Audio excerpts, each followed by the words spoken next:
क्या आपने कभी सोचा है कि वो लड़की जिससे आप रात भर बातें करते हैं, जिसकी मुस्कान आपको सुकून देती है, वो असल में आपकी जिंदगी का आखिरी चेहरा हो सकती है? क्या कभी महसूस किया है कि डिजिटल दुनिया की चकाचौंध के पीछे एक ऐसा अंधेरा भी छिपा हो सकता है जो आपकी रूह तक को खींच ले? जब फोन पर उसकी आवाज शहद की तरह मीठी लगती है, लेकिन असलियत में दरवाजे पर एक अनचाही दस्तक होती है, और जब आप दरवाजा खोलते हैं तो बाहर सिवाय खामोशी और सर्द हवा के और कोई नहीं होता। आज सुनिए गर्लफ्रेंड हॉरर स्टोरी की ये खौफनाक कहानी, एक ऐसी कहानी जो आपको सिखाएगी कि हर खूबसूरत प्रोफाइल पिक्चर के पीछे एक खूबसूरत चेहरा नहीं होता। ये आपको किसी अजनबी से ऑनलाइन प्यार करने से पहले 100 बार सोचने पर मजबूर कर देगी। ये कहानी है करण की। 26 साल का करण, दिल्ली की भीड़ में एक और अकेला चेहरा। उसकी जिंदगी एक सीधी लकीर की तरह थी। सुबह ऑफिस, शाम को घर, और रातें फोन की नीली रोशनी में कटती थीं। उसका अकेलापन उसे हर पल काटता था।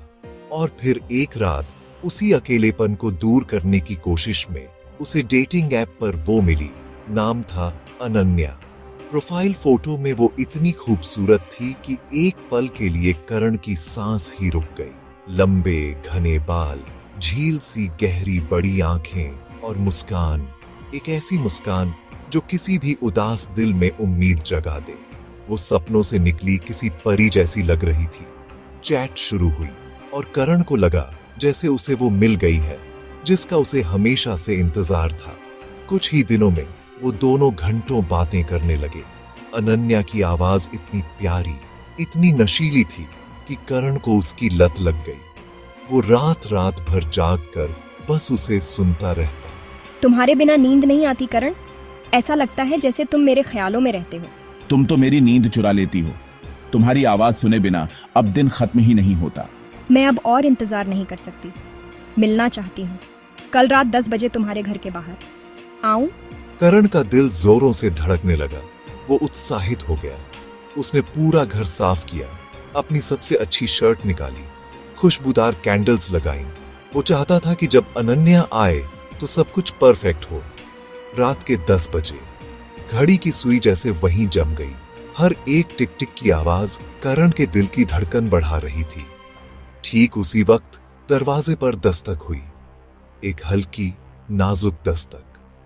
करण ने गहरी सांस ली और दरवाजा खोला, पर बाहर कोई नहीं था। कॉरिडोर खाली था। सिर्फ एक ठंडी हवा का झोंका उसके चेहरे से टकराया।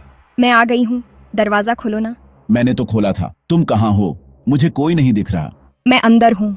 ये 3 शब्द सुनकर करण की रूह कांप गई। उसने दरवाजा बंद किया और घर में चारों तरफ देखा। लिविंग रूम, किचन, कोई नहीं था। फिर उसकी नजर बेडरूम की खिड़की पर गई और वहां एक छाया थी, एक औरत की परछाई, बिल्कुल अनन्या जैसी, लेकिन उसकी आंखें, वो सिर्फ 2 काले गड्ढे थे। उनमें कोई चमक नहीं थी, कोई जिंदगी नहीं थी। वो छाया धीरे से मुड़ी और मुस्कुराई। वो मुस्कान नहीं थी, वो एक चीर थी जो उसके चेहरे पर खींच गई थी। करण डर के मारे पीछे हटा। डरो मत, मैं तुम्हारी हूँ, हमेशा के लिए। लेकिन अब वो आवाज कमरे में गूंज रही थी, हर कोने से आ रही थी। करण ने देखा उसका फोन बंद था, स्क्रीन काली पड़ चुकी थी। उसने कांपते हाथों से लाइट जलाने की कोशिश की। एक जोरदार धमाके के साथ बल्ब फट गया। घुप अंधेरे में करण ने महसूस किया कोई उसके ठीक पीछे है। एक बर्फीली सांस उसकी गर्दन पर पड़ी और पूरे कमरे का तापमान जैसे गिर गया। डर और सस्पेंस अपनी हदें पार कर रहा था। करण किसी तरह भागकर किचन तक पहुंचा और अंधेरे में टटोल कर एक चाकू पकड़ लिया। उसे लगा कि शायद वो खुद को बचा सकता है, लेकिन जैसे ही उसने चाकू उठाया, उसकी नजर चाकू की चमकदार सतह पर पड़ी। आईने की तरह काम कर रही उस धातु में उसे दिखा उसके ठीक पीछे अनन्या खड़ी थी। असली, मांस और खून की बनी हुई, लेकिन उसका चेहरा मोम की तरह पिघल रहा था। आंखें गायब हो चुकी थीं और मुंह एक अंतहीन चीख में खुला हुआ था। वो कोई औरत नहीं थी, वो कोई चीज थी, तुमने मुझे चुना, अब मैं तुम्हें चुन रही हूँ, हमेशा के लिए। करण की हलक से एक चीख निकली। वो औरत हवा में तैरती हुई उसकी तरफ बढ़ी। उसके पैर जमीन को नहीं छू रहे थे। करण ने पूरी ताकत से चाकू मारा, लेकिन वो चाकू हवा में से गुजर गया। वो चीज धुएं की तरह बिखर गई। तभी जमीन पर पड़ा फोन फिर से जला। स्क्रीन पर अनन्या का एक नया मैसेज था। मैं तुम्हारे अंदर हूं। मैसेज पढ़ते ही करण जमीन पर गिर पड़ा। उसकी छाती में एक भयानक दर्द उठा, जैसे किसी ने अंदर से उसका दिल मुट्ठी में जकड़ लिया। उसे लगा जैसे कोई उसकी सांसें चुरा रहा है।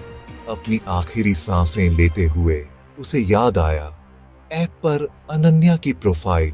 वहां सिर्फ एक ही फोटो थी, और वो भी पुरानी, धुंधली सी लग रही थी। उसने इस बात पर कभी ध्यान ही नहीं दिया था। अगली सुबह जब करण ऑफिस नहीं पहुंचा, तो पड़ोसी ने दरवाजा खटखटाया। कोई जवाब न मिलने पर उसने दरवाजा खोला तो देखा करण का कमरा खाली था। वहां कोई नहीं था, सिर्फ उसका फोन जमीन पर पड़ा था और स्क्रीन पर एक आखिरी मैसेज चमक रहा था। अब मैं किसी और को ढूंढ रही हूं, तुम्हारी तरह। पुलिस आई, जांच शुरू हुई। उन्हें करण का कोई सुराग नहीं मिला, लेकिन जब उन्होंने उस फ्लैट का रिकॉर्ड खंगाला तो एक खौफनाक सच सामने आया। अनन्या नाम की कोई लड़की उस पते पर कभी नहीं रही थी, लेकिन ठीक 5 साल पहले उसी फ्लैट में एक लड़की ने आत्महत्या की थी। उसकी मौत से पहले की आखिरी चैट एक लड़के से हुई थी, जिसने उसे धोखा दिया था, उसे छोड़ दिया था। अब उस लड़की की अतृप्त आत्मा इन डेटिंग एप्स पर भटकती है। अकेले, उदास लड़कों को अपना नया शिकार चुनती है। वो उनसे मिलने आती है, लेकिन कभी वापस नहीं जाती और न ही उन्हें जाने देती है। वो उनकी जिंदगी चुरा लेती है, उनकी सांस, उनकी यादें, उनकी पहचान, उनकी आत्मा। वो उन्हें अपने साथ उस अंधेरे में ले जाती है जहां से कोई वापसी नहीं है। अब उस इलाके में लोग कहते हैं, अगर रात को किसी अनजान लड़की का फोन आए और वो कहे मैं आ रही हूं, तो दरवाजा कभी मत खोलना, क्योंकि वो शायद अनन्या हो। और अगर उसने तुम्हें फोन किया है तो इसका मतलब है वो तुम्हें चुन चुकी है। अगर इस कहानी ने आपके दिल में खौफ पैदा किया है तो इस वीडियो को लाइक करें, हमारे चैनल को सब्सक्राइब करें और कमेंट में बताएं, क्या आपने कभी किसी अनजान शख्स से रात को मिलने का प्लान किया है? अगली कहानी तक